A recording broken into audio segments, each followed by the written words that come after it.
Xin chào các bạn đã đến với kênh của mình. Video này, mình sẽ hướng dẫn các bạn cách làm đế sạc cho các loại pin li-ion, lithium bằng ống nhựa cực dễ. Các bạn hãy đón xem nhé! Đầu tiên, các bạn cần chuẩn bị những nguyên liệu sau. Ống nhựa PVC, phi 21, dài tầm 11 cm là được. Một đoạn ống nhựa đã được uốn phẳng. Một mạch sạc pin có bảo vệ, loại này được bán rất nhiều trên mạng nha. Hai đầu tiếp xúc pin, cái này có rất nhiều trong các loại đồ chơi sử dụng pin nha các bạn. Hai đoạn dây điện khác màu, để phân biệt cực âm, cực dương cho dễ. Với đoạn ống nhựa phi 21, các bạn lấy viên pin, đo chiều dài của nó để lấy dấu trên ống nhựa nhé.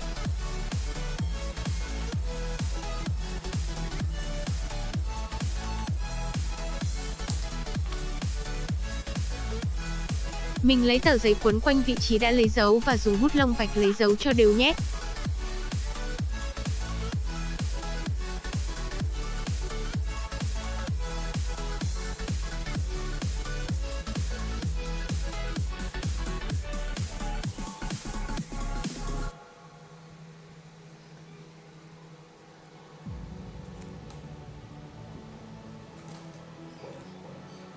Sau khi vẽ được hai vòng tròn làm dấu, mình lấy thước, vẽ thêm hai đường nữa, dọc theo phần thân ống để chia đôi đoạn ống ra.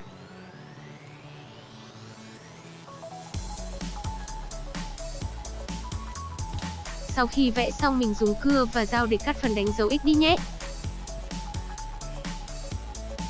Đoạn ống nhựa sau khi đã được cắt bỏ phần đánh dấu X sẽ trông như thế này. Tiếp đến ta lấy miếng nhựa phẳng và dùng một đoạn ống nhựa ngắn, phi 21, để làm mẫu, vẽ một vòng tròn phía trong nhé.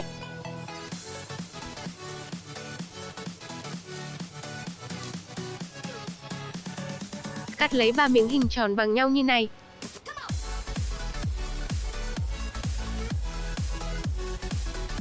Các bạn lấy mạch sạc ra, trên đấy có hai bóng LED, báo hết pin và đầy pin.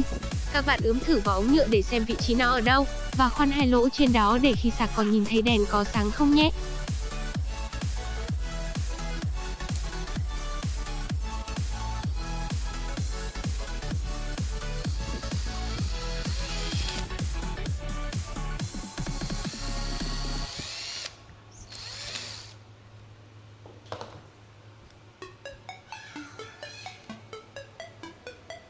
Hàn hai đoạn dây điện vào mạch, màu trắng vào chân dương, màu đen vào chân âm.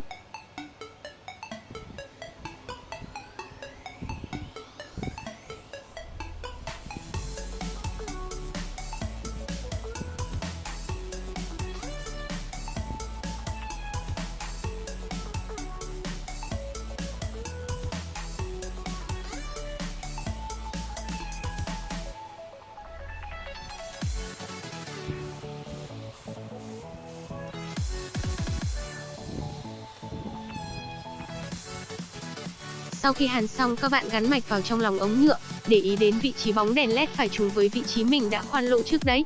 Dùng keo cố định lại cho chắc nhé.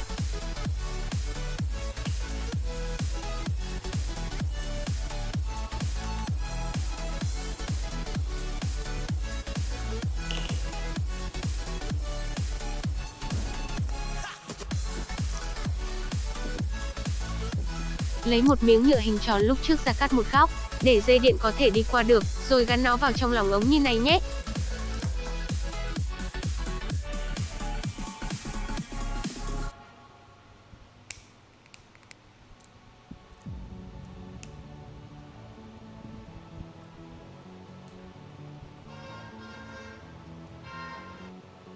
Với hai đầu tiếp xúc với hai cực của pin, mình hàn vào hai đầu dây từ mạch sạc ra.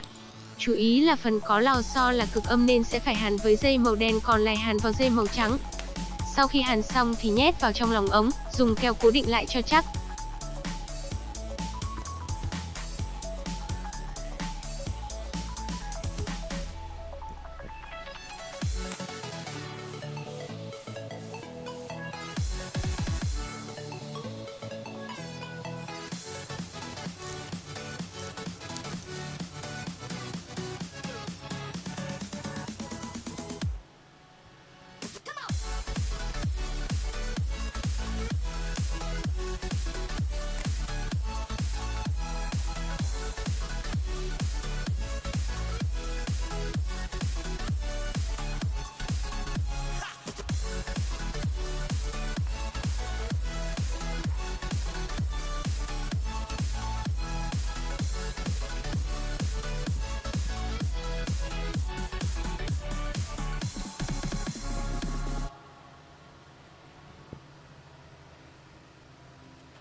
Đầu còn lại mình dùng miếng nhựa hình tròn cuối cùng đặt vào để lấy dấu vị trí chân sạc micro, rồi dùng dao khoét ra nhé. Cuối cùng là gắn vào, thế là đã hoàn thành một đế sạc pin rồi.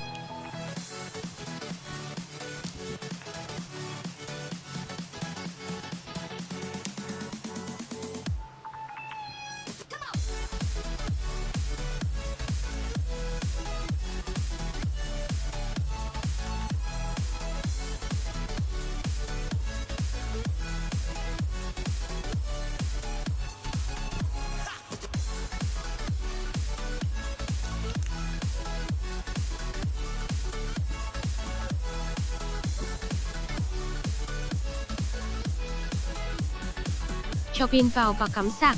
Khi pin yếu, đèn sạc sẽ báo màu đỏ, và khi đầy, đèn sẽ báo màu xanh nha các bạn.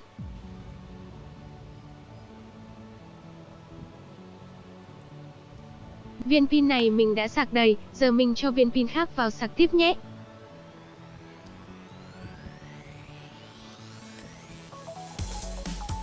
Để xem viên pin kia khi sạc đầy, được bao nhiêu volt nhé. Mình dùng đồng hồ đo xem được bao nhiêu volt.